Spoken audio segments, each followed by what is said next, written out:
السلام علیکم ورحمۃ اللہ وبرکاتہ۔ آج ہم آپ کو محمد ریاض صاحب کا واصف علی واصف مرحوم رحمتہ اللہ علیہ کو لکھا گیا خط پڑھ کر سناتے ہیں۔ السلام علیکم، آپ کا خط ملا، میرے کالم وغیرہ پسند کرنے کا شکریہ۔ یہ صحیح ہے کہ اگر کوئی شخص 10 لاکھ مرتبہ درود شریف پڑھے تو اسے زیارت عطا ہوتی ہے۔ دراصل یہ بات اس لیے کہہ دی جاتی ہے کہ لوگ درود شریف پڑھتے رہیں، اور درود شریف جاری رکھنا بھی ایک درجہ کی زیارت ہی ہے۔ درود شریف پڑھنے والا خاص توجہ میں رکھا جاتا ہے۔ ویسے حضور اکرم صلی اللہ تعالی علیہ وآلہ وسلم کی زیارت کے لیے کوئی فارمولہ نہیں بنایا جا سکتا۔ یہ عطا آپ صلی اللہ تعالی علیہ وآلہ وسلم کی خاص عنایت سے ہی ہوتی ہے۔ جسے چاہیں جب چاہیں اپنا جلوہ عطا فرما دیں۔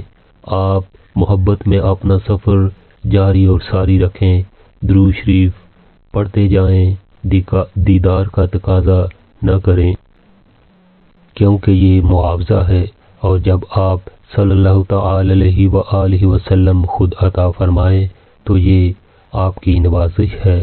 معاوضہ نہ مانگنا چاہیے، نوازش کا انتظار بھی نہیں کرنا چاہیے۔ لوگوں نے خواہ مخواہ فارمولے بنا کر الجھا دیا ہے صادق طالبوں کو۔ مثلا اگر کسی شخص کو درود شریف پڑھنے کے بعد بھی زیارت نہ ہو تو وہ باغی ہو سکتا ہے۔ اس لیے یہ ضروری ہے کہ انسان جان لے کہ درود شریف پڑھنے اور جاری رکھنے کی توفیق بھی بہت بڑی مہربانی ہے، اور یہ ایک درجے کی زیارت ہی تو ہے۔ بہرحال آپ کے سب احباب کو سلام اور خط لکھنے کا شکریہ۔ والسلام، واصف علی واصف۔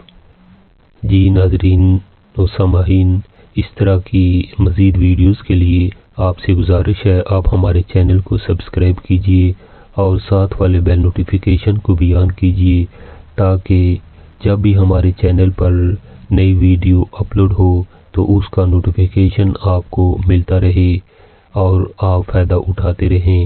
جزاک اللہ، شکریہ۔